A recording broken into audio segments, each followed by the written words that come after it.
Мы предоставляем прекрасной женщине, девушке, которая олицетворяет собой новую судьбу женщины гор, понимаете. Это студентка, комсомолка, спортсменка. Наконец, она просто красавица. Мы предоставляем прекрасной женщине, девушке, которая олицетворяет собой новую судьбу женщины гор, понимаете.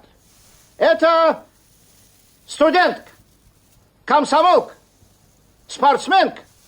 Наконец, она просто красавица. Мы предоставляем прекрасной женщине, девушке, которая олицетворяет собой новую судьбу женщины гор, понимаете.